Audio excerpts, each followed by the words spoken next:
Welcome to Sober Sunrise, a podcast bringing you AA speaker meetings with stories of experience, strength, and hope from around the world. We bring you several new speakers weekly, so be sure to subscribe. We hope to always remain an ad-free podcast, so if you'd like to help us remain self-supporting, please visit our website at sober-sunrise.com. Whether you join us in the morning or at night, there's nothing better than a sober sunrise. We hope that you enjoy today's speaker.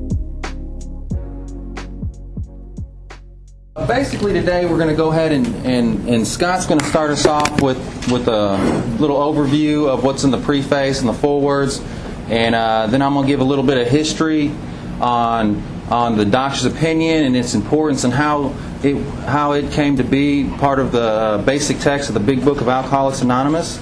So, Scott, why don't you come on up here? Sure. Thank you. Oh, Lord. You guys will have to bear with me. I'm multitasking. Recording and speaking. My name is Scott Mann, very definitely an alcoholic. I was separated from alcohol on November 28, 1997.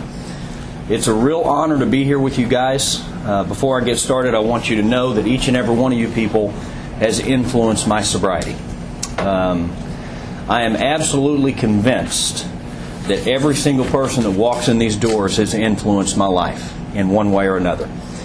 And a little bit about what we're going to do here. Matthew and I have, we talk inside the program and outside of the program, and we realized that a lot of people, they talk about the big book, but do people absolutely understand the big book and the doctor's opinion?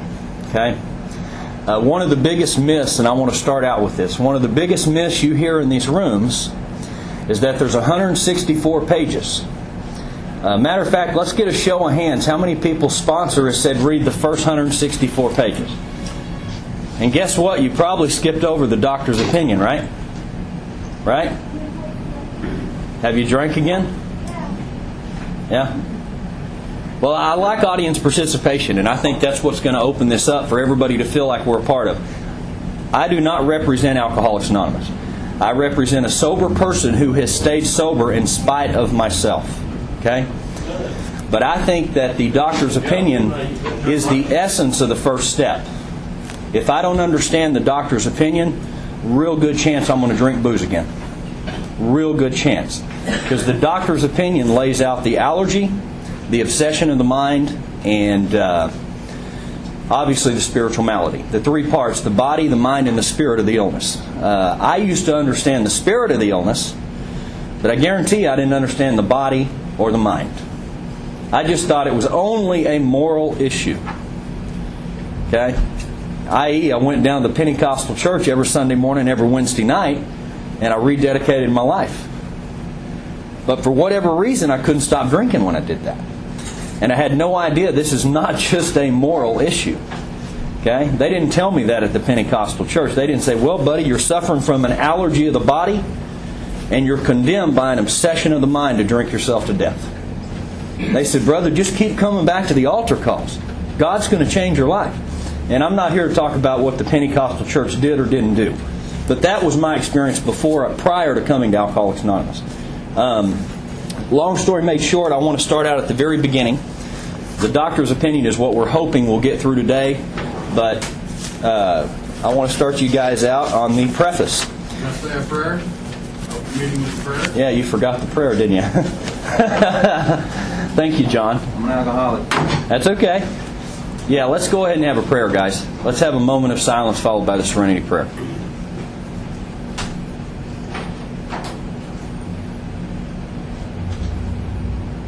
God, grant me the serenity to accept the things I cannot change, courage to change the things I can, and the wisdom to know the difference. Okay. So we're going to start on page XI, Roman numeral 11. Has everybody got a book? You don't have a book? Dale, do you mind bringing out the books from the back for the folks who don't have the books? So I want everybody to follow along with me if at all possible. Hopefully you brought your highlighter, I'm going to make some notes. And what we're going to do is I'm just going to go through one paragraph at a time. Some stuff is pertinent to your sobriety, some stuff isn't. But we're going to go ahead and go through it the way my sponsor did it with me, one paragraph at a time. It says at the top of the preface, this is the 4th edition of the book Alcoholics Anonymous. The first edition appeared in April 1939, and the following 16 years, more than 300,000 copies went into circulation. The second edition, published in 1955, reached a total of more than 1,150,500 copies. The third edition, which came off the press in 1976, achieved a circulation of approximately 19,550,000 copies in all formats. Okay, there's some good information there for me. Basically, one thing I want to say about the big book, it's not as much what it says as what it means. That's what my sponsor wanted me to understand when I went through this book with him. He says, don't read this thing just literally for what it says. Try to find the underlying meaning. And what that first paragraph means to me is, in 1939, when this book was written, they put out 300,000 copies. Sounds like a lot of copies, right? But in 1976, there were 20 million copies in circulation. So what that says to me is this is an important book. We went from 300,000 copies, and then 41 years later, I think it's 41, forgive me if my math's wrong, but 1976, we've got 20 million copies out there. If this book was not important and this book did not work, I promise you it wouldn't have increased like that. Okay? So let's go to the second paragraph. It says, because this book has become the basic text for our society and has helped such large numbers of alcoholic men and women to recovery, there exists strong sentiment against any radical changes being made in it. Therefore, the first portion of this volume describing the AA recovery program has been left untouched in the course of revisions made for the second, third, and fourth editions. The section called The Doctor's Opinion has been kept intact, just as it was originally written in 1939 by the late Dr. William D. Silkworth, our society's great medical benefactor. Okay, there's a very, very important sentence there for me in the very first line. Okay? It says, because this book has become the basic text. So it's saying this book is a textbook. What were textbooks when you guys were in school? You went home and studied textbooks, right? Okay? See, this was not my experience the first 6 years of sobriety, physical sobriety. I like to say that, physical sobriety, because I don't know if I was really sober then. Because I hadn't been introduced to this book to this level until I went to an 81-year-old man on the east side of town. And ever since I got with him, I've been a free man. The textbook philosophy, I used to think this was just a nonfiction novel. Okay, you go pick it up in the self-help section at Barnes & Noble, right? Anybody else ever thought that? Well, that's not what this is saying. This is a textbook. Okay? I have to study this book if I want to recover from alcoholism. Not read it, study it. Reading it and studying it, two different ballgames. So it's already telling us this is a textbook, and we're only on the second paragraph of this book. Okay? And it talks a little bit about the section called The Doctor's Opinion has been kept intact.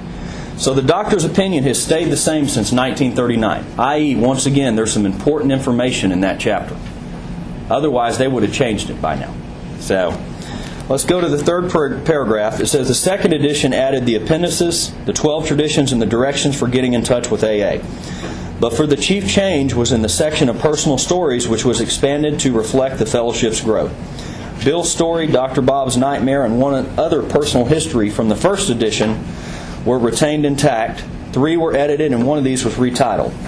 New versions of 2 stories were written with new titles. 30 completely new stories were added, and the story section was divided into 3 parts, under the same headings that are used now. Only thing that says to me is basically, we've got 4 editions of this book that have been written. And I guess each edition, we've had different types of members coming in. We've had new experience, new members. Therefore, they've changed the personal stories up a little bit to reflect the change in AA membership. Okay? And I'm assuming that when the 5th edition of this book is wrote, there'll also be some changes then. because I think that AA is constantly changing, but we need to hope that it's changing for the better and not the worse. And we'll get into that later on.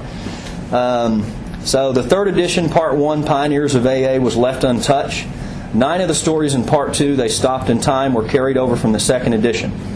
8 new stories were added. In Part 3, They Lost Nearly All. 8 stories were retained and 5 new ones were added. The only thing that jumped out at me on that is I came to Alcoholics Anonymous. I've been sober since the age of 23. I was in the minority. The group that I got sober in, the Harbor group, I do not think there was another person my age at that time when I came in. So I got a mind from the very beginning that was telling me, you may not be an alcoholic. Okay? From the very get-go. You know, when you're 23 years old and all your peers are, late 40s, 50s, my mind's trying to get me out the door. Okay?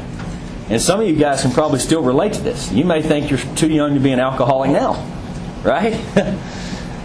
But anyway, I went to a guy in the meeting one time in Harbor, and he said there's a section in the back of the book. It's called They Stopped in Time.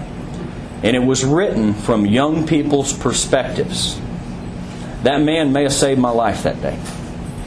Okay? I didn't know about this. And so I went to the back of the book, and lo and behold, there were about 8 stories that were reflective of people that got sober in Alcoholics Anonymous at a young age. See, every time I've been willing to seek, God has always provided an answer for me. But I got to say, first couple of years I had a lot of doubts if I was an alcoholic. I really did. Not to think about all the misery, the panic attacks, anxiety attacks, guilt, shame, and remorse. See, my mind doesn't even think about that stuff.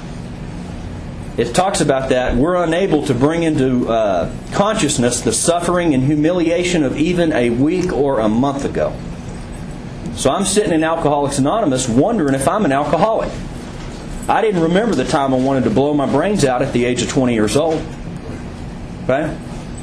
So we're dealing with some serious business here, a serious mental illness. So I think it talks a little bit about, and everybody's going to find something in this book that relates to them on a personal level. I'm sharing my experience, hoping that maybe it will spawn something in you guys that you will see. Next part says the 4th edition includes the 12 concepts for world service and revises the 3 sections of personal stories as follows. 1 new story has been added to Part 1, and 2 that originally appeared in Part 3 have been repositioned there. 6 stories have been deleted. 6 of the stories in Part 2 have been carried over. 11 new ones have been added, and 11 taken out. Okay, this is pretty monotonous now, okay? Part 3 now includes 12 new stories. 8 were removed in addition to the 2 that were transferred to Part 1. Okay, we got a lot of information there. It's basically reiterating how much the book has changed. It's kind of funny, too, how much has changed. I mean, you got to realize we still got alcoholics writing this book. You know, we're opinionated people. And I'm sure they're very opinionated up in New York, too, even though they're at the GSO. So there's a lot of changes going on here. The 12 concepts of world service is basically service at a world level. Okay? So we've got the service at personal recovery first. Then we've got service at a group level. And then you have service at the world level. Okay? And that's what the 12 concepts for world service are. Last paragraph on the preface says, all changes made over the years in the Big Book, AA members' fond nickname for this volume, have had the same purpose, to represent the current membership of Alcoholics Anonymous more accurately, and thereby to reach more alcoholics. Okay? So that sums up everything we just talked about, that the Big Book has changed only to represent and help more alcoholics. Okay? If you have a drinking problem, we hope that you may pause in reading one of the 42 personal stories and think, yes, that happened to me, or more important, yes, I felt like that, or most important, yes, I believe this program can work for me too. Okay? And so if you skip the first 100, if you just read the first 164 pages, you just skipped some real good information, didn't you? Right? And again, I'm speaking from personal experience because I've done it before. I really have. And I was a dead man walking. I was a dead man walking. So let's go into the forward of the first edition. I told Matthew I wasn't going to be long-winded, but it's almost a contradiction to my nature. Okay, so we're on page Roman numeral 13, forward to the first edition. And remember, you guys can take notes. Highlighter's great, but I usually have a pen beside me too. AA is 4 years old when this AA was 4 years old when this book was written. Can you imagine these guys going from 1935 to 1939? Absolutely blind. I mean, they didn't have anything down in writing of their concepts and their beliefs. They were studying everybody else's concepts and beliefs at that point. And I think that's the reason Bill wrote this book ultimately, is he realized, I've got to get this down on paper. It's going to have a lot greater effect on alcoholics if it's down on paper, somewhere that people can look at it. So in 1939, when this book was written, AA was 4 years old. It says, we of Alcoholics Anonymous are more than 100 men and women who have recovered, past tense, from a seemingly hopeless state of mind and body. To show other alcoholics precisely how we have recovered is the main purpose of this book. There's some real important information there for me. Okay? Recovered. There's some more controversy. How many recovering alcoholics? Do you hear that a lot in here? You hear recovering? Okay, well let me clarify this. Recovered does not mean cured. Okay? I promise you, if I have not been through the big book and worked the 12 steps with a sponsor, I am recovering. Okay? These guys were recovered because they had done that. So, look at it of how you want to, but if you've gone through the 12 steps, you are recovered alcoholic. But recovered and cured are two different things. Okay? To show other alcoholics precisely how we have recovered is the main purpose of this book. So if this book is the basic text, we already established in the preface, right? This book is the basic text for our society. Isn't that what it said? And then it says that the main purpose of this book is to show other alcoholics how we have recovered. So would it be important to say that the main purpose of this program is this book? Would it be safe to say that, since it said what it said in the preface about that? This book is very, very important. Okay? It's the only thing that I can carry on to another alcoholic that's foolproof. It really is. It's foolproof because all the information's right here. That ain't opinion. It's all right here. And anything that I may say today that contradicts this book, you can disregard it. Okay? Because I'm sharing my experience on this. So the book is an absolute necessity to overcome alcoholism. For them, we hope these pages will prove so convincing that no further authentication will be necessary. That says maybe I don't need any other books to recover from alcoholism. Now, once I've recovered, then I can get into some other literature. Okay? Then I can start reading my daily reflections, and I can start becoming a guru on a daily basis. I can start praying and meditating in the morning. But first of all, I better recover first. See, what we got going on is we're reading all kinds of other literature that is real good information. Don't get me wrong. It's all AA literature. But we've already established this book is the basic text for recovery. The end, period, the end. Okay? Not living sober. This book. Okay? It says, no further authentication will be necessary. That means there's no reason I don't have to change this. I don't have to go write my own version of it. Although my ego says it'd like to. I got to tell you. I was thinking about, man, I wonder if we could come up with our own version. I'm like, dude, that's absolutely insane. See, my mind can still go out there. And I have to tell you guys this. I have to say it out loud so I can hear myself. But that's the kind of mind we're working with here. Okay, I'm talking about how important this book is, and then I got a mind that says maybe I could come up with my own version. You know what I mean? We think this account of our experiences will help everyone to better understand the alcoholic. Many do not comprehend that the alcoholic is a very sick person. And besides, we are sure that our way of living has its advantages for all. Guess what? They've got over, 212-step programs now? AA was the very first 12-step program. Now they've got You name it. Narcotics Anonymous, Sex Addicts Anonymous, Gamblers Anonymous. It goes on and on and on. And what that says to me is anybody can benefit from this way of life. Okay? I.e., I think that's why there's been people go out and start 12-step programs that were based upon our 12 steps. Because AA was the first 12-step program. And now you've got over 200. Second paragraph, it says, it is important that we remain anonymous because we are too few at present to handle the overwhelming number of personal appeals which may result from this publication. Being mostly business or professional folk, we could not well carry on our occupation in such an event. We would like it understood that our alcoholic work is an avocation. Real important word, guys. Highlight, underline, parentheses, avocation. The definition of avocation is, I've got my little big book dictionary here. And I'm going to give you some opinions on this. You can agree with them or not. But activity which is less important than one's regular job. Okay? That's the actual definition. Activity which is less important than one's regular job. An avocation, to me, means I do this for free and for fun. Okay?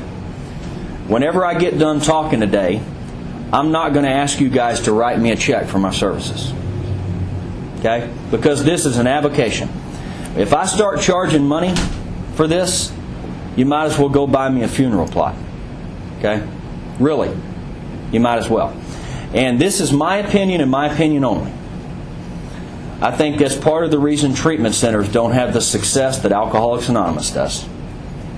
Okay? They're charging money for what we do for free. And I guarantee you the message that one alcoholic carries to another, one alcoholic that has recovered, is going to have a lot more power than me having to pay some guy $5,000 to go stay in his treatment center. Don't get me wrong. Treatment centers have a place. They're about discovery. They're about drying out. They're about getting the booze and the drugs out of my body.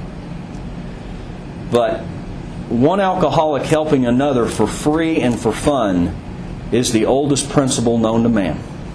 You cannot charge money for this. Okay? And that's what avocation means to me. We do this for free and for fun. And thank God for that. Thank God for that. Then it says, when writing or speaking publicly about alcoholism, we urge each member of our fellowship to omit his personal name, designating himself instead as a member of Alcoholics Anonymous. Okay, that's an anonymity statement. And what it means to me, and the way my sponsor described it, he says you can give your full name within the fellowship of Alcoholics Anonymous. The anonymity statement is more to protect your fellow AA member, your friends in AA, rather than yourself. Okay? It'd be like if I went outside and I said I saw Matthew and I gave his last name to somebody that's not in AA, I just shattered Matthew's anonymity. Okay? That's if I'm outside of this room and I give Matthew's full name. And the person I'm talking to is not an AA member. I've shattered his anonymity. And I got to tell you, I've done this stuff once or twice in my sobriety without even realizing I was doing it. Like running into somebody I know and we have a mutual friend, like, hey, did you hear so-and-so's going to AA? Whoop, I didn't realize it. I just broke that guy's anonymity. You know what I mean? So the important thing for me to understand, it says when writing or speaking publicly. This is not publicly. Publicly is at the Kiwanis Club, it's at your local high school, your local middle school, wherever. That's publicly. So if I'm out speaking in public, as a member of Alcoholics Anonymous, I can only give my first name. I can't say my name is Scott Mann, I'm an alcoholic. I say my name is Scott, I'm a member of Alcoholics Anonymous. And that's what Bill Wilson was talking about. And you know why?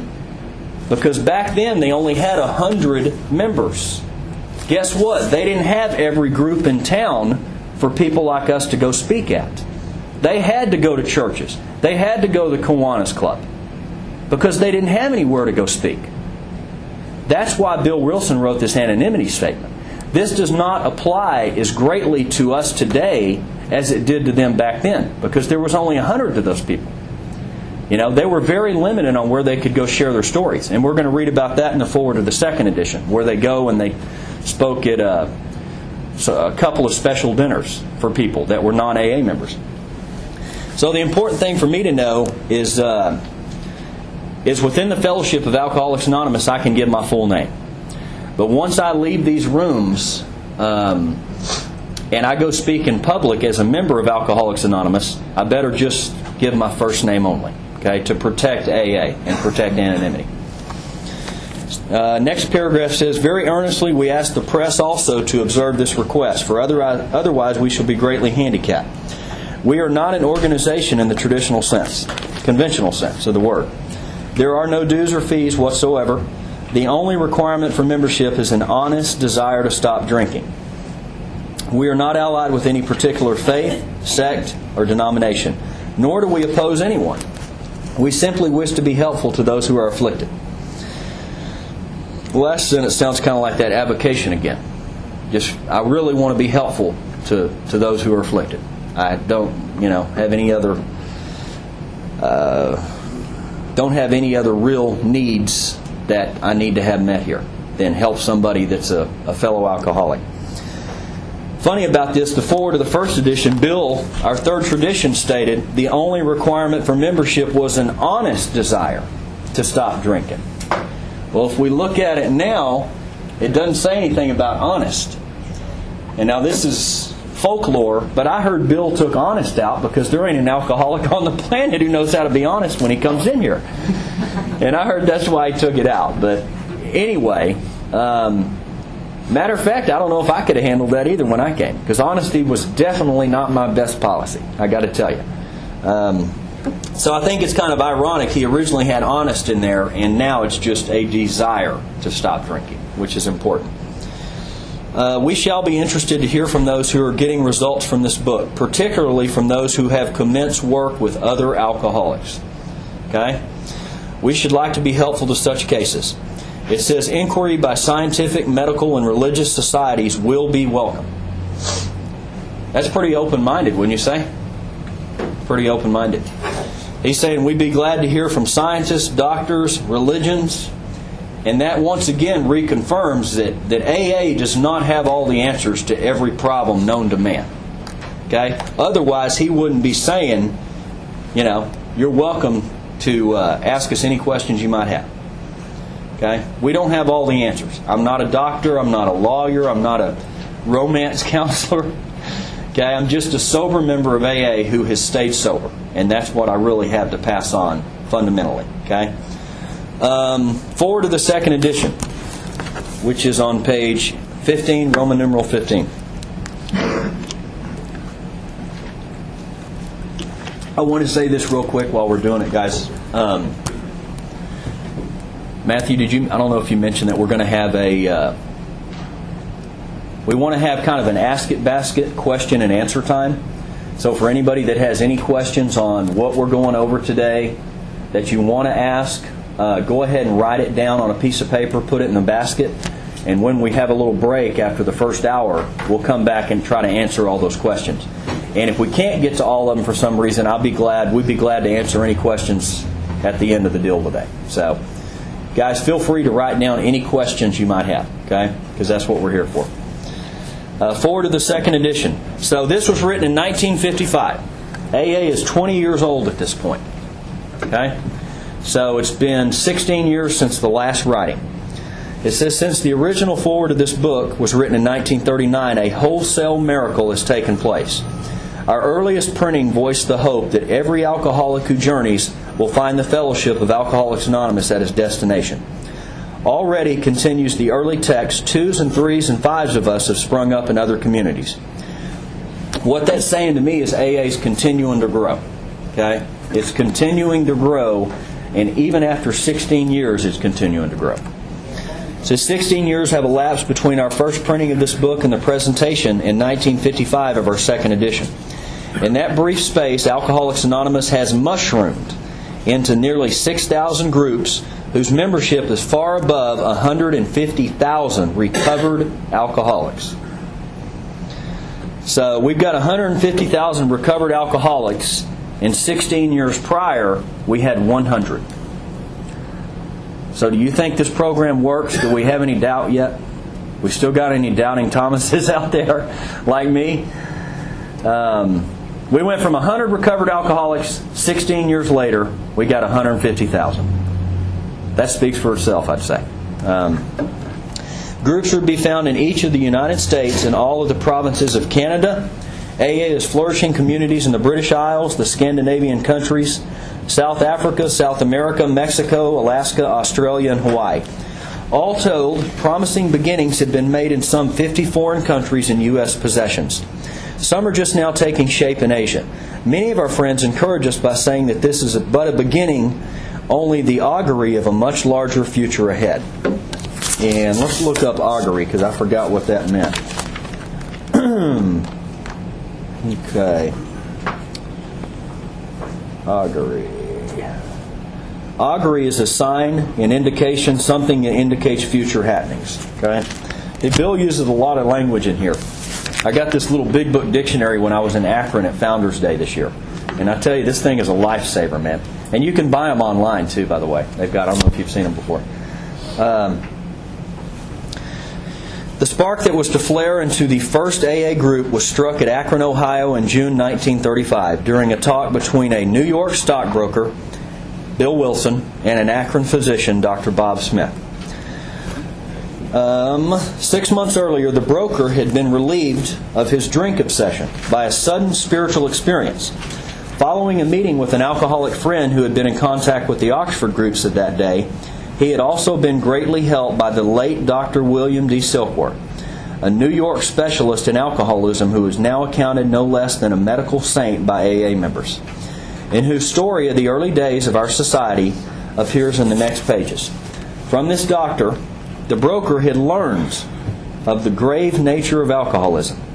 Though he could not accept all the tenets of the Oxford groups, he was convinced of the need for a moral inventory, confession of personality defects, restitution of those harmed, helpfulness to others, and the necessity of belief in dependence upon God. There's a lot of information there, guys. Okay? So basically, this started June 1935. Bill Wilson, Dr. Bob got together. I like to get a little bit, let's see here. Okay, I think it goes in the next paragraph. I'll actually get further into the stories. But Bill and Dr. Bob were both members of the Oxford groups. And brief history on the Oxford group, it was a program that was very similar to Alcoholics Anonymous. They believed in one alcoholic helping another. But the Oxford groups was a religious organization. Okay, and they were very clear about that. I believe they even had membership dues. Okay, and I think that a lot of their strict doctrine of religion is what ended up being part of their downfall. Why they did not succeed as well as AA is because they had a lot of religious ideas. Okay, so Bill and Dr. Bob were both members of the Oxford group, and Bill could not accept all the tenets of the Oxford group. And the tenets of the Oxford group, as my sponsor shared with me, are what they call the four absolutes. Okay, and you don't read about this in the big book, but it's very, very, very important. Because the four absolutes is what ended up being the 12 steps that you guys know today. Okay? And that was absolute honesty, with basically as the first step, getting honest that I'm powerless over alcohol, my life's unmanageable. Absolute honesty, absolute purity, absolute unselfishness, and absolute love. Those were the tenets of the Oxford group. And Bill, I think, was more... I just don't think the guy was ready yet. You know what I mean? I mean, we can say it was religion and he couldn't accept it, but really the dude just ain't hit bottom yet, is what it gets down to. But he realized there were some tenets from the Oxford group that were absolute necessities. And he already saw, he had the awareness of that. But he just didn't know how to put it into his life yet. So, next paragraph down says, prior to his journey to Akron, the broker had worked hard with many alcoholics on the theory that only an alcoholic can help an alcoholic. Okay? But he had succeeded only in keeping sober himself. You guys probably heard about that story. He'd been helping drunks for like 6 months, and none of them had stayed sober for any amount of time whatsoever. And so he went to his wife, Lois, And he said, Lois, I just don't know if I'm doing the right thing. I don't know what's going on here. And none of them are staying sober. And she looked at Bill and she said something very poignant. She said, Bill, but you are. See, that's it, baby. That's the ticket to freedom right there. Because see, whether you guys accept what we're talking about up here and whether you stay sober or not, ultimately I want you to stay sober. I wouldn't rather have anything else in the world. But I guarantee I'm going to. Okay? And this is important to understand. By getting out of myself and helping others, that's how we find sobriety. So Bill was staying sober. They weren't staying sober, but Bill was. So anyway, the broker went to Akron on a business venture which had collapsed, leaving him greatly in fear that he might start drinking again. He suddenly realized that in order to save himself, he must carry his message to another alcoholic. That alcoholic turned out to be the Akron physician. Okay, I'm going to give you a little history on this because I learned about it a lot this year when I went to the Founders Day in Akron, Ohio. Which, by the way, if you guys have never been, I would highly recommend it. It was a once-in-a-lifetime AA experience for me. We went to the Mayflower Hotel. We saw where actually Bill was when he made the phone calls and saw the bar that he almost went in and drank. And we went to Henrietta Seiberling's gatehouse where Dr. Bob and Bill met that day and where they started the whole program. But basically what happened is Bill was in a real bad place. He had gone to Akron on business. Apparently the guy had lost his ASS and he really wanted to take a drink. Okay? And he already had realized that he can't stay sober on his own. And so he started pacing the lobby at the Mayflower Hotel. Okay? He heard the camaraderie. There was a bar room upstairs that literally and I've been there, so the bar room is maybe 20 feet from the lobby where Bill was. So I can see that the guy was probably pretty tempted. It's only about a 20-foot walk to order him a drink. And I think he said he thought about going in and ordering the drink right there. And so he went in instead. Or actually what happened is he had a thought cross his mind. He was going to order the drink so he could have some camaraderie, so he could make a friend for the weekend so he wouldn't be alone. There's that loneliness that we all deal with. And instead, a thought came to his mind, what about the other alcoholics? Okay? Pretty powerful right there. You know why? That guy he was at the lowest point of his life, about to take a drink of booze, and the thought that came to that man's mind is, what about the other alcoholics? That's powerful. You know what I mean? So Bill went into the bar, story goes, and instead of ordering a drink, he got change. And so he could go out to the payphone in the lobby. Now this is the story I got this year when I went up there. Okay? Bill got on the phone. He started going down the church directory. It was Mother's Day, by the way. Mother's Day, people are spending it with their families. It's a pretty busy time of year, And so this guy starts calling people on this phone list. And he got to 10 phone calls. He got to his 10th phone call before anybody truly responded to what he was saying. Of course, can you imagine a guy calling on Mother's Day and saying, hey, my name is Bill Wilson.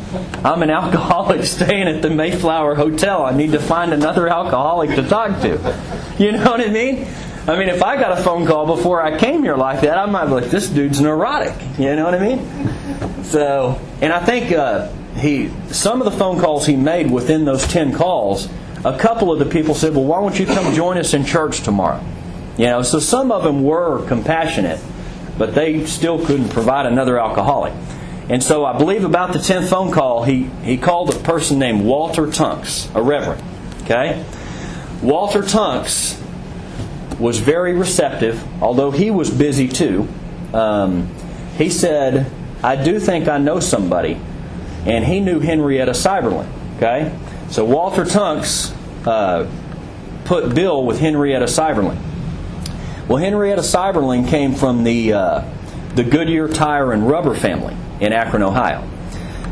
You guys have heard of Goodyear Tires. Her husband was one of the founders of Goodyear Tire, Henrietta. And Henrietta, Walter Tunks knew Henrietta because Henrietta was a member of the Oxford groups. See, there's the Oxford group connection again. And so Bill called Henrietta, and Henrietta was the first person really who took the time of day to talk to Bill Wilson that day. She was the first one who stopped what she was doing. We owe a lot to that person, that girl, that woman. She stopped what she was doing to help Bill Wilson that day. And she says, "You know, Bill, I'm not an alcoholic, but I sure understand you guys. I can only imagine that you're in a tough place, and I can see why you'd want to talk to somebody else." And so she said, "I do know somebody." She said, "I have a dear friend. Her and her husband are a member of the Oxford group too. Her name is Ann Smith." And so Henrietta made a phone call to Ann.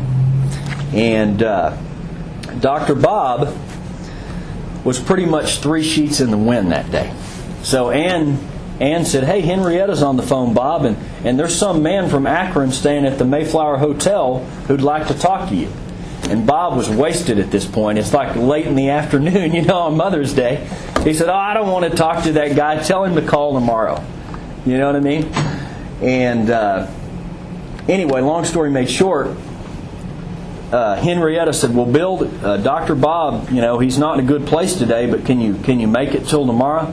And just by Bill being willing to make all those phone calls he made, he was able to get through the day sober that night. And so the following day is when they actually met, Bill and Dr. Bob, the day after Mother's Day. Okay? And they met at Henrietta's gatehouse. And if you guys see this property that she owned, her and her husband, it's unbelievable. It's a mansion. And this gatehouse is the size of an average person's house. And they've got it all set up with all these historical AA stuff. I mean, it's really pretty amazing.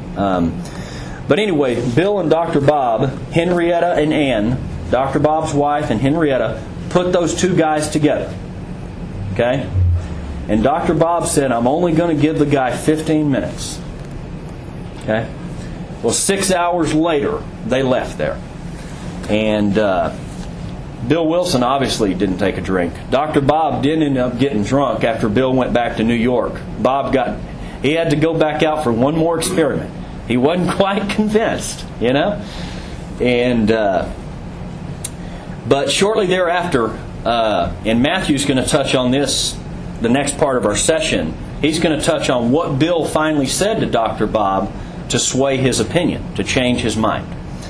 But that's basically what happened is as a result of a series of phone calls, like 4 or 5 people, Bill Wilson and Dr. Bob finally got together. Now I got to tell you, that is willing to go to any length to stay sober. Would you agree? Okay. This guy made 10 phone calls, had to go through 5 more phone calls after that, and we're all standing here now. And I want to think about myself today. Poor me. Poor pitiful me. You see what I'm saying? We are selfish and self-centered, man, and we don't even see the light of what our forefathers in AA did for us, man. I mean, that guy was willing to go to any length. That's the best description I think I've ever heard. Being left all alone in a strange town and making 10, 15 phone calls before you find another alcoholic to talk to. That's what it takes, man. Anyway, that's enough on that, but that's a little bit of what happened for Bill and Dr. Bob to get together. It says the physician had repeatedly tried spiritual means to resolve his alcoholic dilemma, but had failed. But when the broker gave him Dr. Silkworth's description of alcoholism and its hopelessness, the physician began to pursue the spiritual remedy for his malady, with a willingness he had never been able to muster before. And Matthew's going to touch on that one after the break. He's going to go a little deeper into the language of the heart. He sobered never to drink again up until the moment of his death in 1950. This seemed to prove, once again, that one alcoholic can affect another non-alcoholic. This seemed to prove that one alcoholic could affect another as no non-alcoholic could. Okay, and I would absolutely agree with that. It also indicated that strenuous work, one alcoholic with another, was vital to permanent recovery. I think everything we've read about so far all goes back one alcoholic helping another, doesn't it? You know what I mean?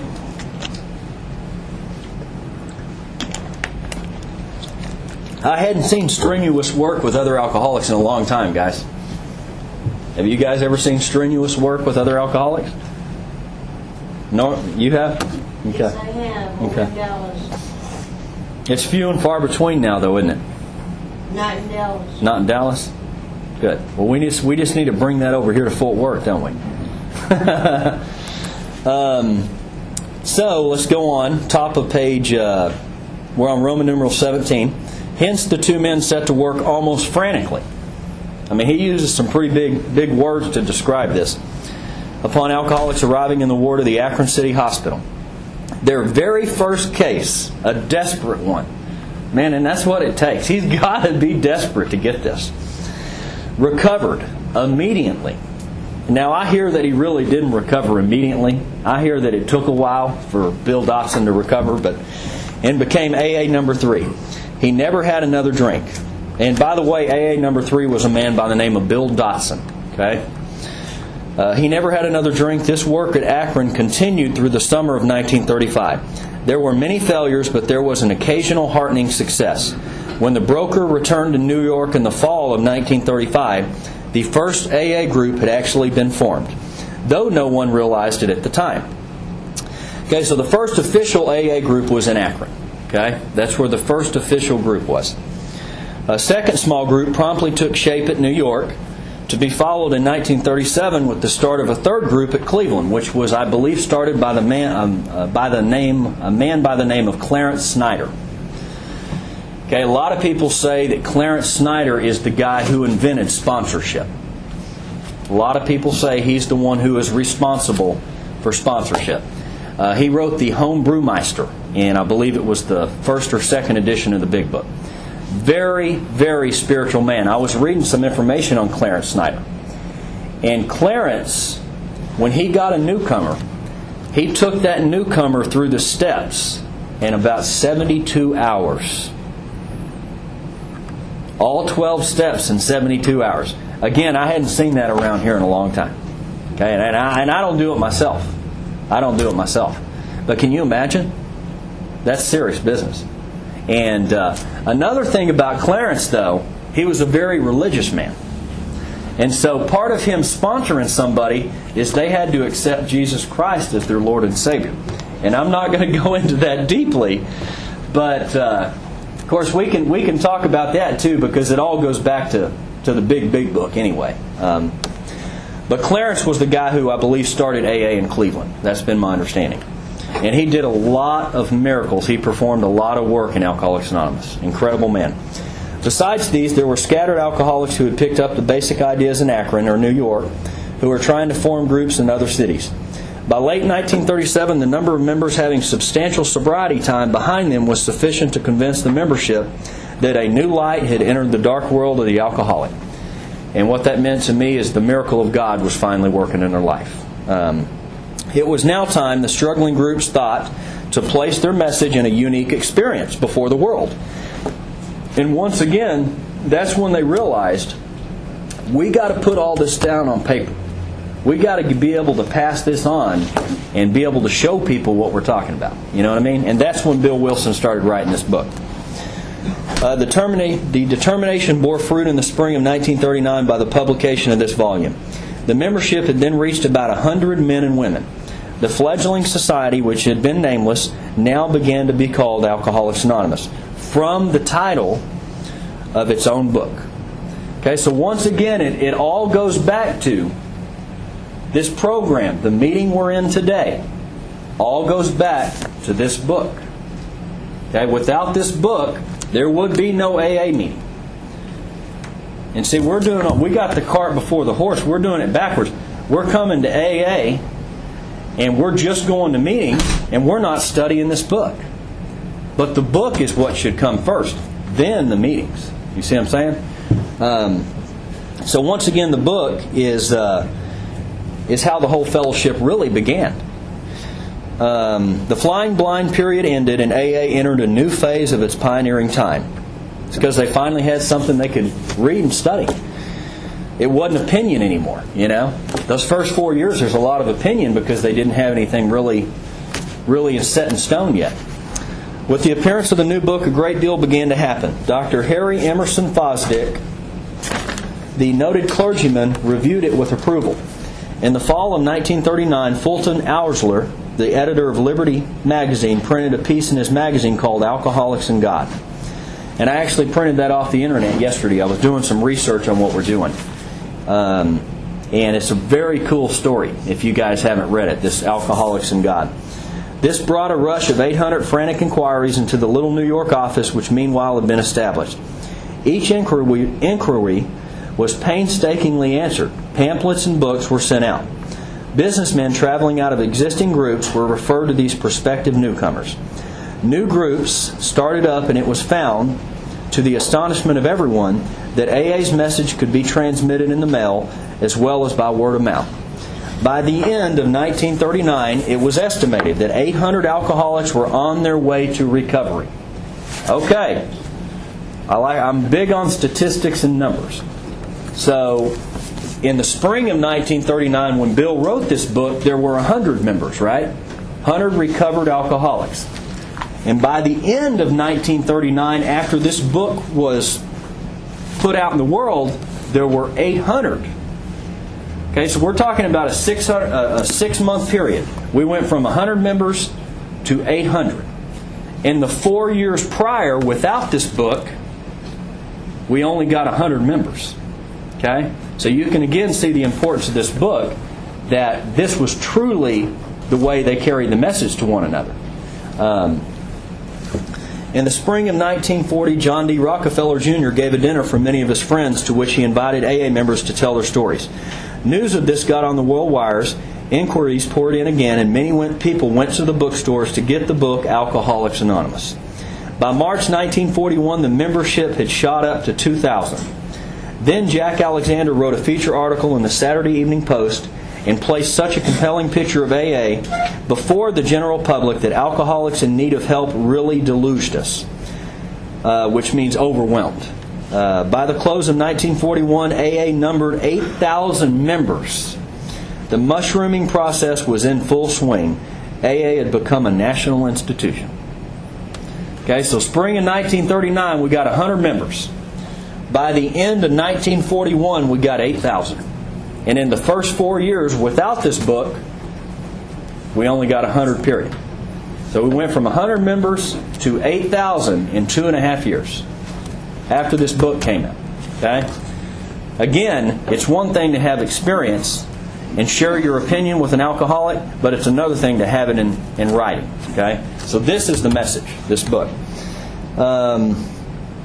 Our society then entered a fearsome and exciting adolescent period. The test that it faced was this: could these large numbers of erstwhile erratic alcoholics successfully meet and work together? Probably not.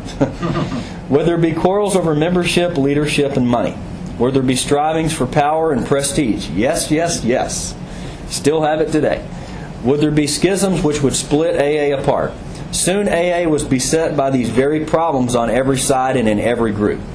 But out of this frightening and at first disrupting experience, the conviction grew that AAs had to hang together or die separately. We had to unify our fellowship or pass off the scene. Okay, so now that there was 8,000 of us, and we're growing by the day, you get a lot of egotists, you get a lot of alcoholics together in one place, what happens? You get a lot of egos too, right? You get a lot of egos. And so these guys started getting together, and there were so many of them that they started having some group problems. They started having a lot of opinions, a lot of fights, a lot of arguments. And Bill Wilson realized that something has to happen here. And that's when he started writing the 12 Traditions. He realized that's the only way that we were going to stay together. Otherwise, we were literally going to kill one another. And that's the whole purpose of the 12 Traditions. I promise you, if Bill wouldn't have written them, we wouldn't be having this meeting today. Okay, we would have absolutely killed one another with our egos and our opinions by now. I mean, you get alcoholics. I'm speaking from my own experience, one of the most egotistical people in the world. We are the most arrogant people known to man, and you get all of us together, Katie barred the door, man, because you're going to have some egos. And so Bill realized that. And that's why he wrote the 12 traditions. Another thing I want to say about this, guys, and everything I share is my experience. There's a reason groups are ununified.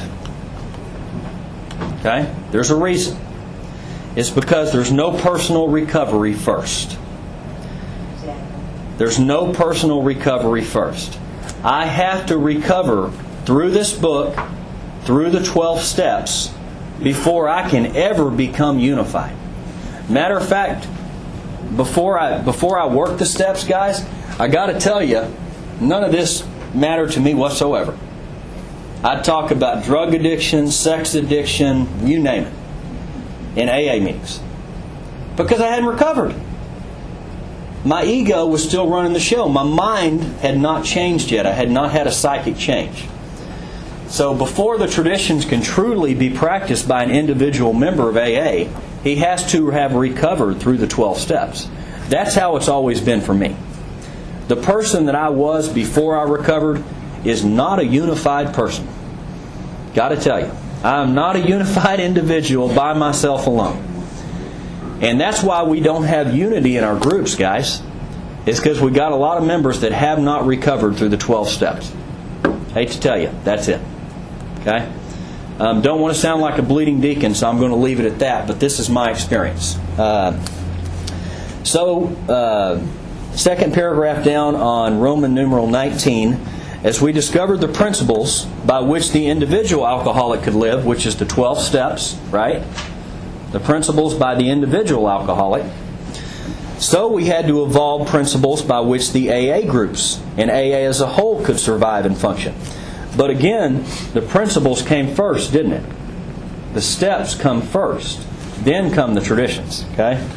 It was thought that no alcoholic man or woman could be excluded from our society. That our leaders might serve, but never govern. That each group was to be autonomous, and there was to be no professional class of therapy. There were to be no fees or dues. Our expenses were to be met by voluntary contributions. There was to be the least possible organization, even in our service centers. Our public relations were to be based on attraction rather than promotion. It was decided that all members ought to be anonymous at the level of press, radio, TV, and films. And in no circumstances should we give endorsements, make alliances, or enter public controversies. I'm just thinking about endorsements. I'm thinking about, basketball players, they get an endorsement from Nike or Reebok. It'd be like me going out and endorsing Budweiser beer. You know what I mean? We can't get involved in those outside issues. Okay? They will destroy us. They will destroy us. And so that's the 12 traditions right there. That's when Bill wrote them. It says, this was the substance of AA's 12 traditions, which are stated in full on page 561 of this book. Though none of these principles had the force of rules or laws, which that means I can't throw you in jail if you don't live by the traditions. Okay? But quite frankly, you're going to throw yourself in jail. You're going to throw yourself in jail. I'm not going to have to. You're going to be in a spiritual prison if you don't live by it. I lost my train of thought. Though none of these principles had the force of rules or laws, they had become so widely accepted by 1950 that they were confirmed by our first international conference held at Cleveland. Today, the remarkable unity of AA is one of the greatest assets that our society has. And I can't go on and on enough about it. While the internal difficulties of our adolescent period were being ironed out, public acceptance of AA grew by leaps and bounds. For this, there were two principal reasons. The large numbers of recoveries and reunited homes, these made their impressions everywhere. Of alcoholics who came to AA and really tried, 50% got sober at once and remained that way. 25% sobered up after some relapses. And among the remainder, those who stayed on with AA showed improvement. Other thousands came to a few AA meetings and at first decided they didn't want the program. But great numbers of these, about 2 out of 3, began to return as time passed. A lot of information there too, guys. It tells me right there, and this is the forward of the second edition, was written in 1955. So this reflected our fellowship in 1955. It says of alcoholics who came to AA and really tried, i.e., worked the 12 steps, 1 out of 2 got sober and stayed sober. Okay, what do you think our statistics are today? A lot lower. A lot lower. Okay. Now I heard 1 out of 20 gets a 5-year medallion, and I think I got that from a guy speaking about the Dallas Central office. They added up how many Desire chips they sold in comparison to how many 5-year medallions they sold. And for every 20 Desire chips that the Dallas Central office sold, they only sold 1 5-year medallion. Okay? So that basically says 1 out of 20 that gets a Desire chip is going to get 5 years of sobriety. Well, this just says that 1 out of 2 got sober and stayed sober in 1955. Okay, so what's the problem here, guys? We're not sharing this book anymore. That's the problem. We're sharing treatment center lingo, Narcotics Anonymous lingo. We're sharing all kinds of crap that has nothing to do with AA. That's the problem. Okay? This book, 1 out of 2 got sober, and then it says 1 out of 4 sobered up after some relapses. So, I mean, I think, I remember reading that Dr. Bob's home group in Akron, they had a 93% success rate. Okay, you guys can research this. The home group, the first group of Alcoholics Anonymous that Dr. Bob was a member of, a 93% success rate. Okay? We got 5% success rate now. Okay, what's the problem? We're not sharing the message of this book. Period. The end. Okay? This book will get us back to the success rate where more alcoholics recover. Because our forefathers already promised us that through their own experience. And you cannot argue with experience. Okay? Our forefathers taught us before we ever came here. Thank God for that. Because believe me, I couldn't have done it. I needed some guidance, and I'm grateful for this. I'm going to read a little bit more, and then we're going to take a short break, guys. Let's see. Another reason for the wide acceptance of AA was the ministration of friends in medicine, religion, and the press, together with innumerable others who became our able and persistent advocates. Without such support, AA could have made only the slowest progress. Some of the recommendations of AA's early medical and religious friends will be found further on in this book. Once again, that reiterates, I am not a doctor, okay? I'm not a lawyer, I'm not a counselor. It's saying right there, the greatest asset of our program is our friends in medicine, religion, and the press. So that lets me know, once again, that I have to seek outside help. Okay? I don't have all the answers.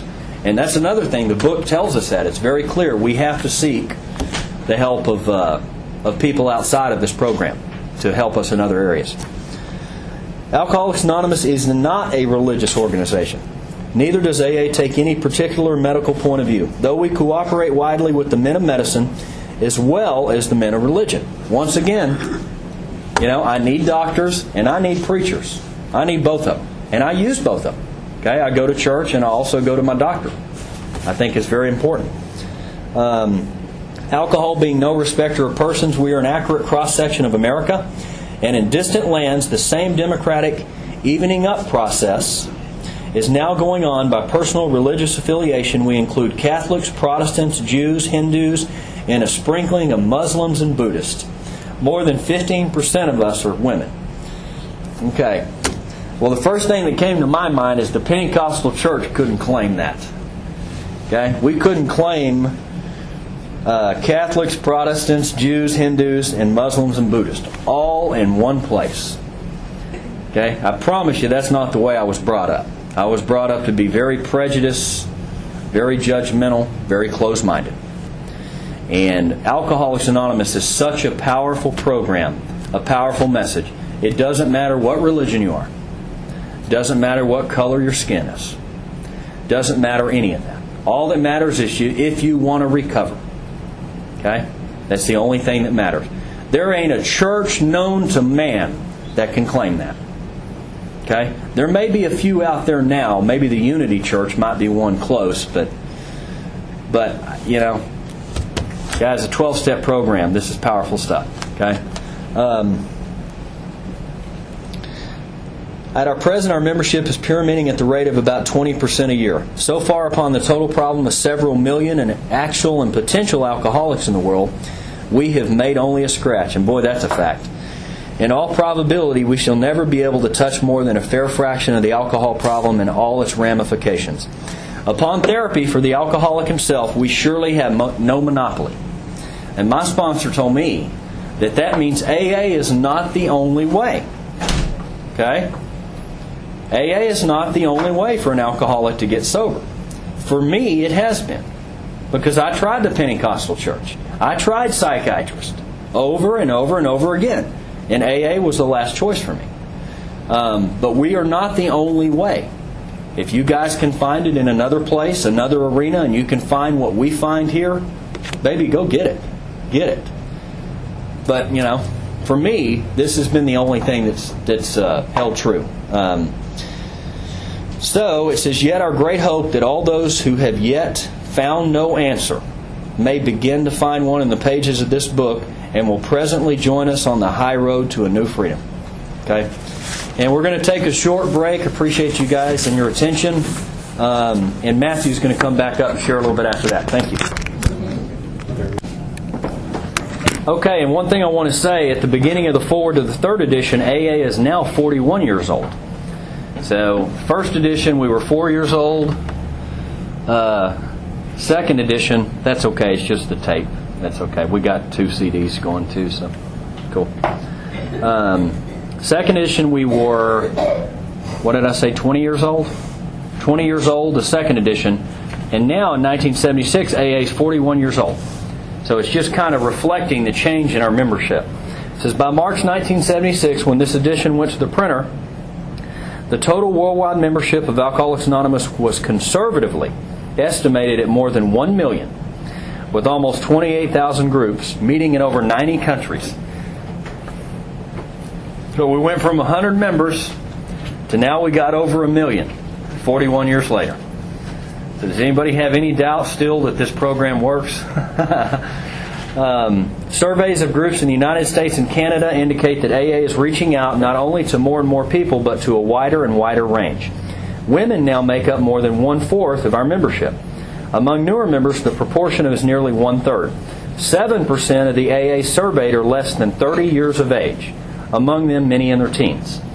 And I was in the 7% when I came in, because I was 23. And again, you don't see as many young people staying around anymore. We see a lot of young people come. We get a lot of young people here at the 24. But we don't see as many really stay sober long term. I haven't yet. We do have a couple members that come here that did get sober in their teens. 2 ladies. There's 2 girls I can think of that got sober when they were 17 years old, 18. And that's almost unheard of.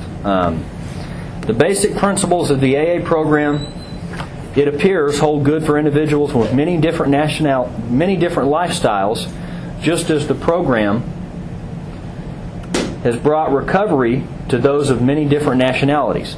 The 12 steps that summarize the program may be called Los 12 Pasos in one country, Les Deux Etapas in another, but they trace exactly the same path to recovery that was blazed by the earliest members of Alcoholics Anonymous. In spite of the great increase in the size and the span of this fellowship, at its core it remains simple and personal. Each day, somewhere in the world, recovery begins when one alcoholic talks with another alcoholic, sharing experience, strength, and hope. And again, that summarizes our whole program in one paragraph. One alcoholic sharing with another. Okay? So, forward to the 4th edition. AA is 66 years old at this point.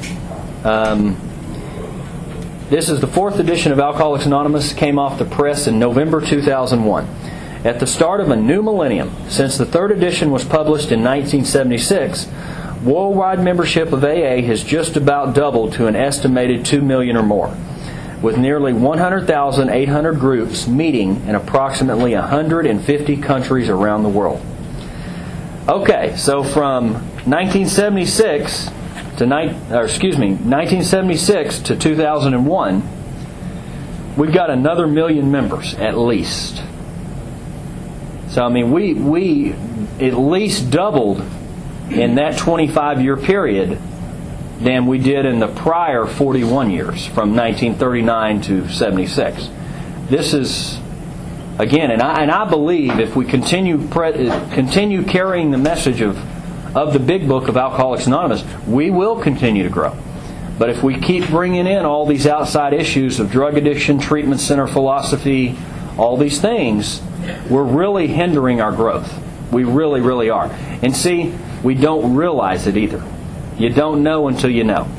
And so I think you cannot go wrong with sharing a big book message, because it's something that was written a long time before we ever came around.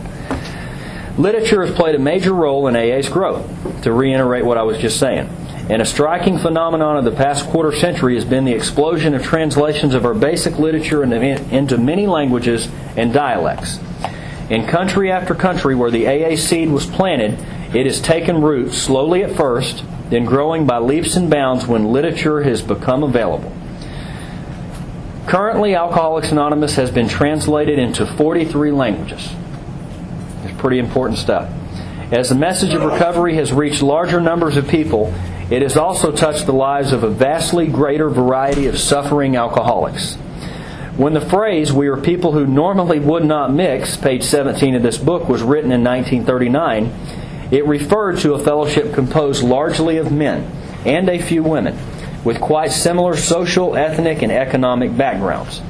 Like so much of AA's basic text, those words have proved to be far more visionary than the founding members could have ever imagined. The stories added to this edition represent a membership whose characteristics of age, gender, race, and culture have widened and have deepened to encompass virtually everyone the first 100 members could have hoped to reach. So it just reiterates how much our membership has changed in the last 66 years at this point. In 1939, there were 100 members, and they were all very similar social, economic, and ethnic background. Now we have all different kinds of people. Okay? And this is just reflecting that. It says, while our literature has preserved the integrity of the AA message, sweeping changes in society as a whole are reflected in new customs and practices within the fellowship. Taking advantage of technological advances, for example, AA members with computers can participate in meetings online, sharing with fellow alcoholics across the country or around the world. And I don't know if any of you guys have ever been in an online AA meeting. I've been in a couple. Okay, I ended up getting out of it because it was just kind of a selfish habit. I'd get in it and I'd stay in it for 5 or 6 hours on these AA chat lines, really not talking about much. A lot of the people that were in there, had just gotten a desire chip, and there wasn't a lot of recovery in some instances. But I might have not been on some of the better chats anyway. But if you wanna and you need somebody to talk to, and you got a computer, go online. You can get in an AA chat room and you can talk to members online. I mean, this is stuff that was not available to the first 100 members, and those cats stayed sober, and they found their way.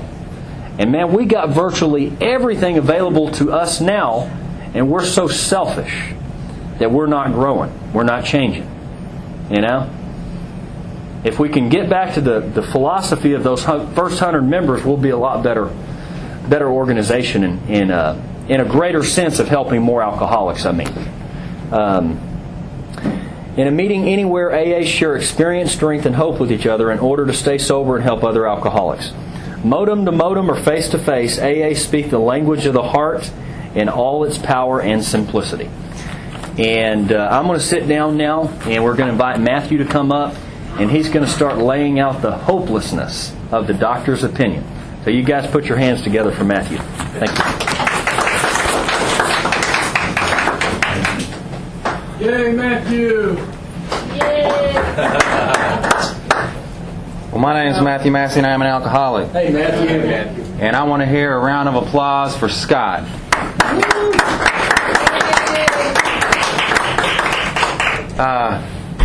First off, I did want to also acknowledge that we do have a basket over there. Any questions that anybody might have, feel free to drop them in.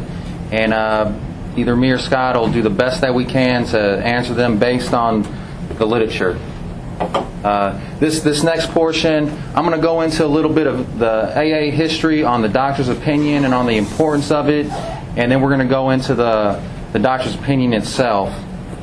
And I do want to let y'all know any information that I read to y'all is going to either be out of The Language of the Heart, which is an AA approved book.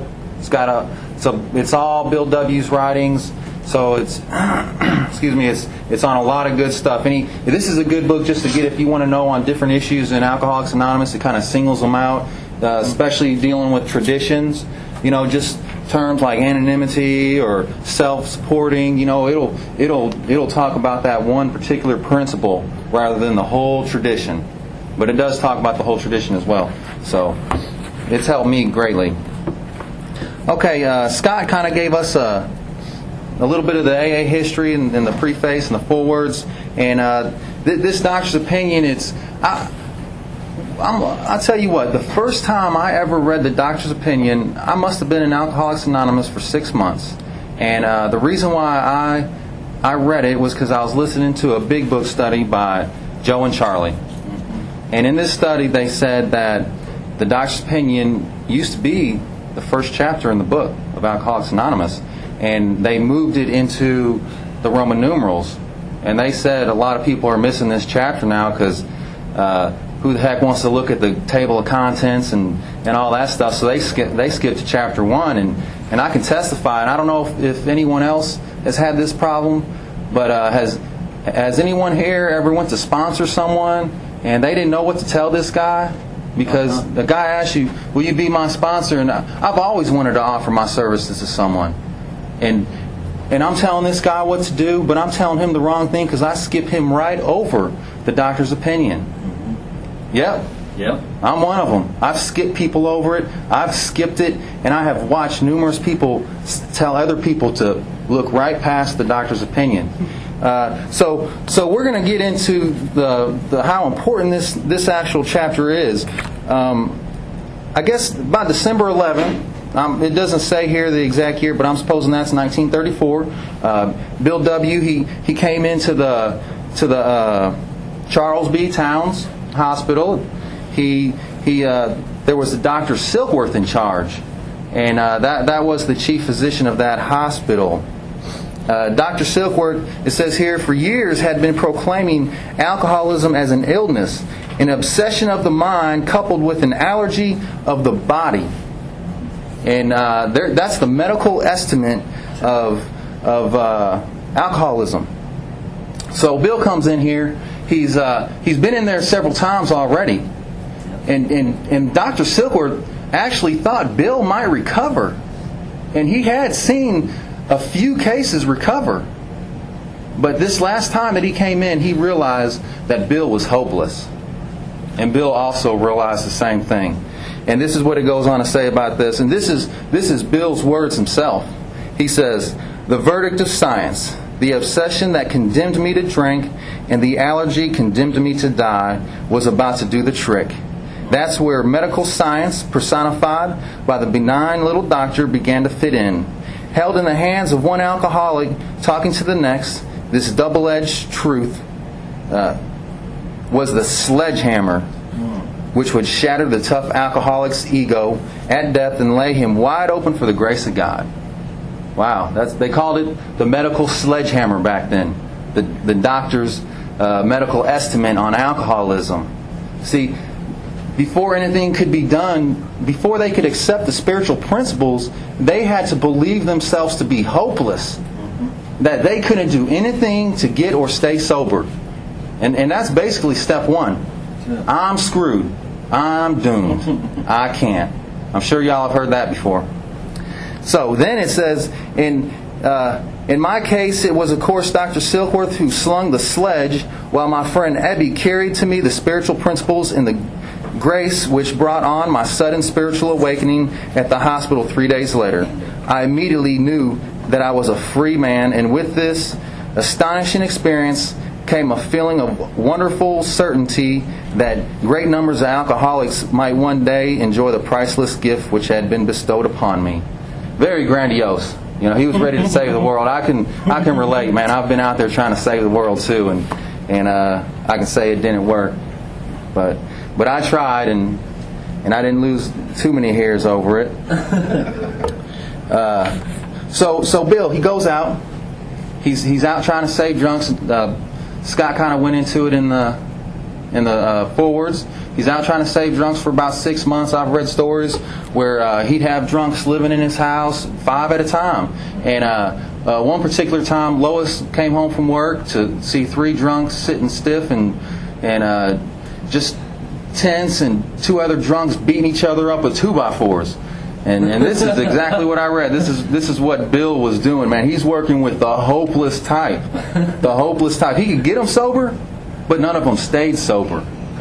Okay? And he's trying to figure out what the problem is. You know, it worked for him. It worked for him. So, this is what happened. Finally, one day, Dr. Silkworth took me down to my right size. He said, "Bill, why don't you quit talking so much about the bright light experience of yours? It sounds too crazy. Though I'm convinced that nothing but better morals will make alcoholics really well, I do think you had the cart before the horse. The point is that alcoholics won't buy all this moral exhortation until they convince themselves that they must. If I were you, I'd go after them on the medical basis first. While it has never done any good for me to tell them how fatal their malady is, it might be a very different story if you, a formerly hopeless alcoholic, gave them the bad news. Because of the identification you naturally have with alcoholics, you might be able to penetrate where I can. Give them the medical business first and give it to them hard. This might soften them up so they will accept the principles that will really get them well." Wow. So he's out there, kind of like we doing here. You know, we got a bunch of newcomers coming in, and we're going into spiritual God and this, and it's doing me good. It's doing me a lot of good. But what about this guy that came in here and he asked me to sponsor him, and I skipped him right over the medical estimate into Bill's story, and there's a solution, and he gets to hear about all the spiritual experiences that we're supposed to have, but he's not willing to accept those principles in his life because he doesn't realize yet that he's hopeless. Maybe he's still got a reservation or a lurking notion, whatever it might be. You know, I feel like I'm here only because of God's grace, because I also skipped over that. And until I saw the hopelessness in the situation, how I was hopeless, I wasn't really willing to pursue the spiritual remedy, you know, to go to any length to achieve that sobriety. And it goes far beyond sobriety for me today. But so, this is what happened next. Scott kind of covered it. It's in Roman numeral 16. This is the first drunk that I could find that he worked with after the doctor told him to put the horse before the cart. Okay? It says here he was on that business trip in Akron. The broker had worked hard with many alcoholics on the theory that only an alcoholic could help an alcoholic, but he had succeeded only in keeping sober himself. The broker had gone to Akron on business venture which had collapsed, leaving him greatly in fear that he might start drinking again. He suddenly realized that in order to save himself, he must carry his message to another alcoholic. That alcoholic turned out to be the Akron physician. This physician had repeatedly tried spiritual means to resolve his alcoholic dilemma, but had failed. I watch it happen in here all the time. I've helped a guy skip over the medical estimate so that he could fail as well. I've helped him do that. And I'm not saying it's my fault, but maybe he would have had a better chance if I'd have laid out the hopelessness first. It says here, but when the broker gave him Dr. Silkworth's description of alcoholism and its hopelessness, the physician began to pursue the spiritual remedy for his malady with a willingness he had never before been able to muster. Oh, and in 1950, he never took another drink again. Wow. So, obviously, we see that this doctor's opinion, it started the steps. It was the beginning. It's where it all began. And then Ebby got sober in the Oxford group. Ebby came in, showed him the spiritual principles, which would make him a free man. He had his bright light experience, and he never had to take another drink again. And I can kind of relate to that. Mine wasn't so profound, but it eventually played out in the same way. I never had to take another drink again. My desire for drinking was gone. So I'm going to go ahead and open up here to Roman numeral 25, and we'll go ahead and get on into the doctor's opinion.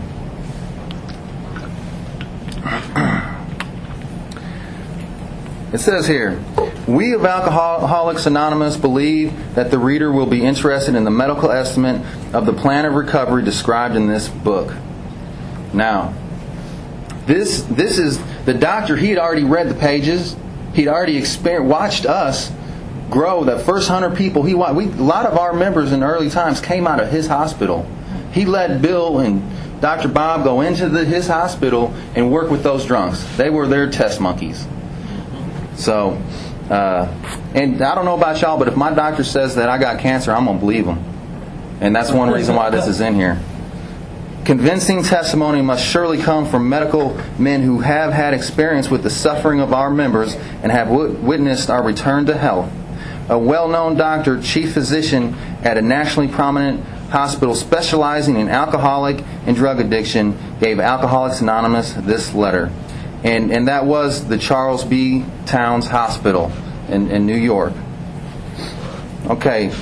To whom it may concern, I have specialized in the treatment of alcoholism for many years. He treated alcoholics for 20 years, unsuccessfully, defeated, and the man still proclaimed his love to us and his devotion to us. And I believe the reason that this is because he knew we were sick. He knew we were sick. The people out there didn't know we were sick. He knew we were sick. In late 1934, I attended a patient who thought he had been a competent businessman, though he had been a competent businessman of good earning capacity, was an alcoholic of a type I had come to regard as hopeless. Bill was hopeless. Remember, and then he finally gave him the medical estimate, and Bill finally could accept the hopelessness of his situation along with the principles that Ebby brought to him. And this is what happened. In the course of his third treatment, he had acquired certain ideas concerning a possible means of recovery as part of his rehabilitation. He commenced to present this conception to other alcoholics, impressing upon them that they must do likewise with still others. This has become the basis of a rapidly growing fellowship of over 100 others, growing fellowship, these men and their families. This man and over 100 others have appeared to recover. Now this is real important. The doctor, he couldn't see us even recover, and all he did was watch us die for 20 plus years. He didn't know the solution. He only knew the problem. And that's real important. He didn't have a prescription for our remedy. It was something that medical science could not provide. So he says, we appear to have recovered. He's pretty skeptical. and he's skeptical throughout his whole writing. Let's see. Also, I do want to hit the note on this 12-step work that we're seeing here, one alcoholic to another. It actually did start with the Oxford group. They believed in intensive work one with the other. And it continued. That's where our 12-step actually evolved, was from the Oxford group. So, I personally know scores of cases who were of the type with whom other methods had failed completely. So other methods besides what was in this book failed completely. He didn't know any other remedies. Remember, only a few cases actually recovered. Only a few. So maybe there are other ways out there, but this way has worked. And I think Scott laid that out real well, that it's the program in this book really works for alcoholics of the hopeless type. And it all starts here with this chapter, the doctor's opinion. Okay. These facts appear to be of extreme medical importance because of the extraordinary possibilities of growth, rapid growth inherent in this group. They may mark a new epoch in the annals of alcoholism. So Alcoholics Anonymous, they made history in alcoholism. They made the history books. All the treatment centers that I've ever known are based on this book right here. Well, they'll give you a choice, this book or the blue book.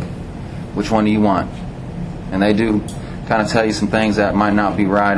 Believe me, I've been in them before, and they told me some things. Well, you can just switch this word or that word or this word or that word, but it's it's kind of like it says in step 12 that your job is to be where you can be of the most service.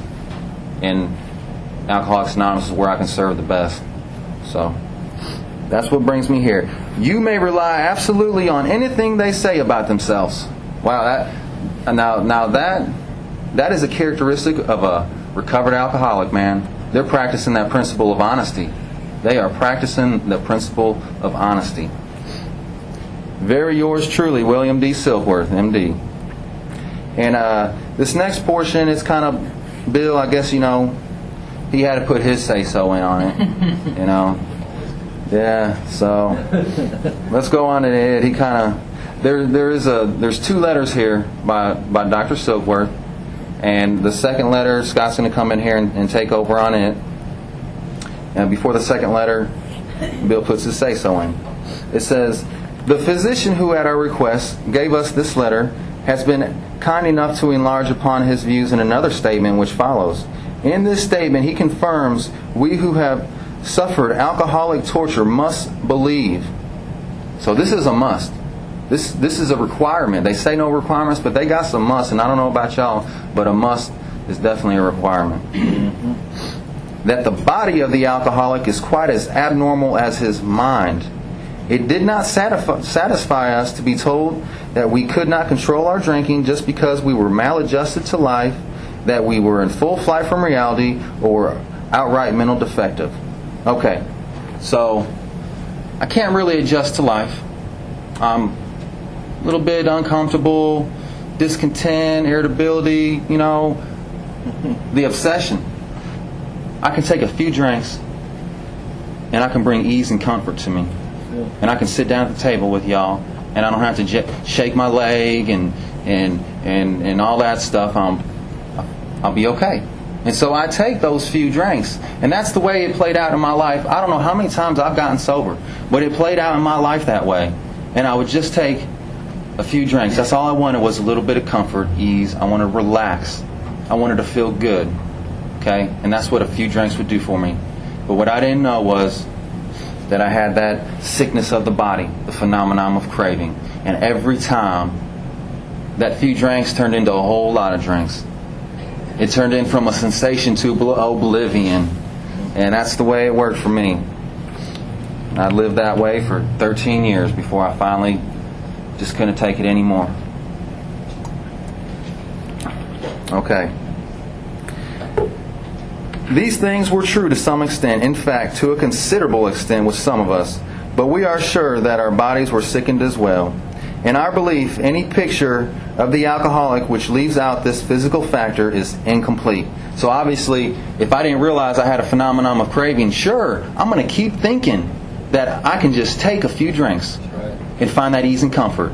I'm going to think that I can just take a few drinks, and it's going to happen like that over and over and over. And I didn't even realize when I woke up that I was supposed to have stopped after a few. I'd mark the bottle, and then the mark would move down, and then the mark would move even lower, and then the bottle would be empty. I didn't know why I couldn't stop, and I didn't even try to figure it out, but I'm glad someone told me why. The doctor's theory that we have an allergy to alcohol interests us. As laymen, our opinion as to its soundness may of course mean little. But as ex-problem drinkers, we can say that his explanation makes good sense. It explains many things for which we cannot otherwise account. That why the mark kept moving down the bottle. Why the bottle would end up empty every morning. This is like a fifth, sometimes even a half gallon. Not quite the whole thing maybe. I hear stories of people drinking, a gallon of whiskey a day. I'm not that bold, but get a half gallon, and I'd be pushing the limits, but I could probably finish it off and not even realize it till the next morning. though we work out our solution on the spiritual as well as the altruistic plane. So spiritual, we're trying to get connected, with what Ebby talked about. To build those principles, right? Well, what about after that? What about after we work the 12 steps? Then comes the altruistic plane. Once we've become a recovered alcoholic and we can actually care about the next man, we're on the altruistic plane. That unselfishness, the devotion to the welfare of others. And that's what altruistic is. There's two parts to this solution there. The doctor just told us, Bill just told us. He just told us there's two parts, the spiritual and the altruistic. So it'd be pretty selfish of me to just work those steps and then keep it for myself. Right? Well, I don't think I could have just worked them and not try to give it away, man, because they worked on me. And I cared about the next man more than I ever could have before I worked them. We favor hospitalization for the alcoholic who is very jittery or befogged.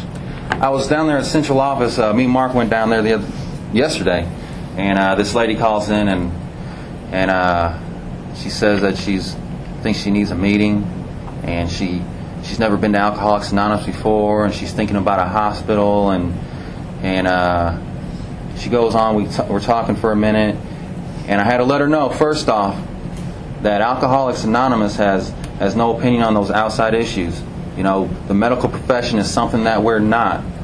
But I had to let her know, and she did say she was having some signs of withdrawal. She was shaking, sweating. I had to let her know that this is a life-threatening situation here, that people die from detoxing from alcoholism. Okay? It's more serious than coming off of heroin, and some people might beg to differ, but a heroin addict, as long as they're drinking water, they're going to be okay, versus an alcoholic who'll go into a seizure or, then DTs and die.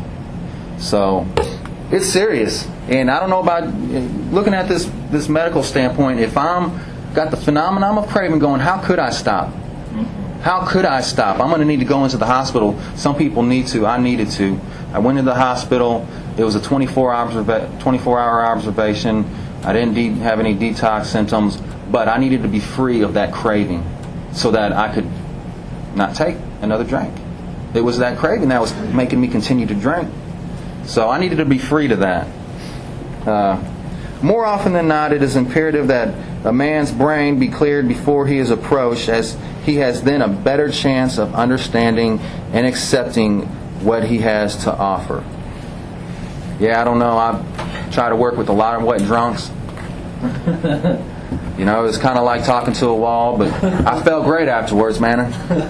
But I got tired of watching the failures, and I realized that they really did need to sober up so that they can actually hear the message that I had to give to them. And it even tells you in the Working with Others chapter that they're more receptive once they've sobered up some. The morning after is the best time to get them, because they're still remorseful, feeling guilty, shameful, and they're willing to maybe hear what you got to say. The next portion is the second letter. I don't know, do we want to go into that today, or do we want to answer the questions? Well, let's answer the questions, and then we can go ahead and start on it, maybe. Okay. Yeah. There's the questions. All right. First off, we got one question that a friend asked on the 6 steps from the Oxford group. And we got those. She asked what they were. I'll go ahead and read a paragraph that comes before. Let's see. It says, Dr. Silkworth had indeed supplied us the missing link without which the chain of principles now forged into our 12 steps could never have been complete. Then and there, the spark that was to become Alcoholics Anonymous had been struck. During the next 3 years after Dr. Bob's recovery, our growing groups at Akron, New York, and Cleveland evolved. The so-called word-of-mouth program of the pioneering times, as we commenced to form a society separated from the Oxford group, we began to state our principles something like this. And this is the first 6 steps that you sometimes hear about. Step 1, we admitted we were powerless over alcohol. Step 2, we got honest with ourselves. Step 3, we got honest with another person in confidence. Step 4, We made amends for harms done others. Step 5, we worked with other alcoholics without demand for prestige or money. Step 6, we prayed to God to help us to do the things as best we could. They kept it simple back there, huh? Yeah, my sponsor laid it out to me that one of the reasons why they turn those into 6 steps or 12 steps is to kind of make it easier for the alcoholic to accept them into their lives. And I don't know if that's true or not. There is a little more history. We will go into that history down the road, but right now we're kind of keeping it around step 1 in the doctor's opinion. So let's see here. What are your thoughts on 12-stepping an addict? Well, I have had problems with outside issues myself, and I have no problem sitting down with someone who has those afflictions. I can relate, and I can show them how they can relate as well. So, but this is Alcoholics Anonymous, and I have worked with pure-blooded addicts in Alcoholics Anonymous to watch them make great progress only to go back out and to do what they do best, and that's throw their life away. So what I do is, after I'm kind of help them calm down and show them that they can trust me, I got this card right here. It says, drug problem, NA, call Narcotics Anonymous, and it's got their number, because I care about them, okay? Because I can relate. But 95% of my story consists of drinking, and that's why I'm an Alcoholics Anonymous. And I can imagine how it feels to sit here with everyone else talking about something that you don't know nothing about, that you've never had a problem with. I can't imagine how it feels. And so I want to make sure that they're around people that they can relate to. And once again, I'm going to go ahead and read it out of here. Let's see here. All right. So you work. You're an addict in Alcoholics Anonymous. You work the 12 steps, and then what? It says, okay. I'm trying to find it for y'all. Okay, here it is. It says, your job now is to be at the place where you may be of maximum helpfulness to others. So never hesitate to go anywhere if you can be helpful. And I think that says it best, man. It talked about the identification process. If you're just an addict, that alcoholic that walks through the door, that's shaking, vibrating, he's dying, he's scared, and you sit down and say, my name's Matthew and I am an addict. How the heck am I going to catch it? That's why Dr. Silkworth could not help all the 20 years worth of drunks, because they couldn't relate to him. So, let's see. Make sure. So, yeah, I don't mind 12-stepping an addict at all. But I want to make sure that I direct them to the proper channel, right, which is Narcotics Anonymous.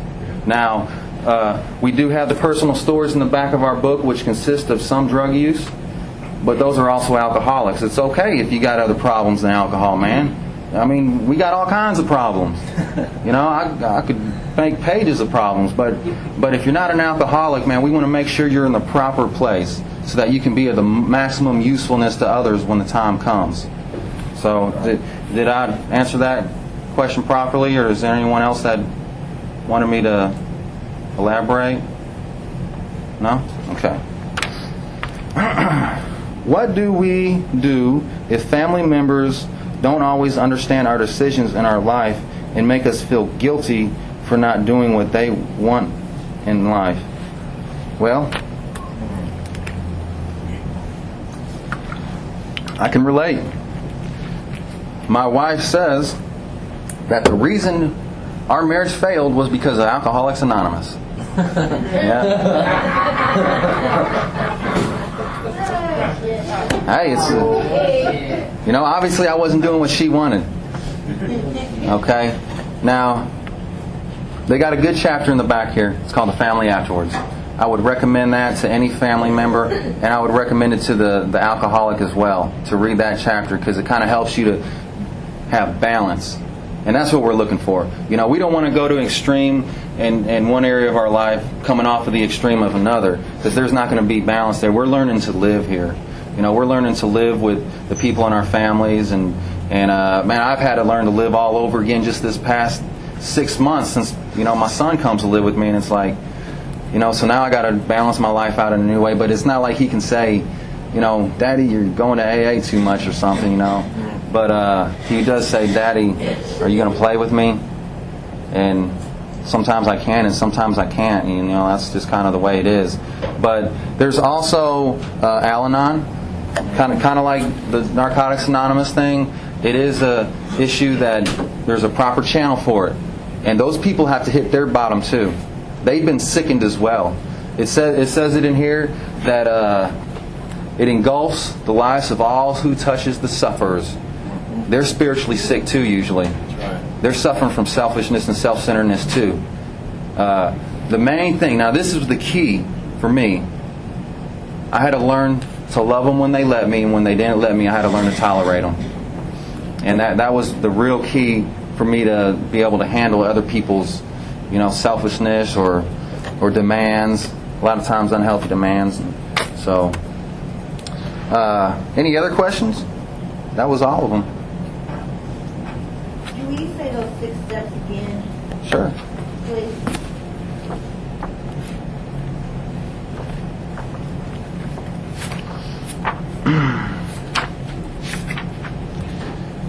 One, we admitted we were powerless over alcohol.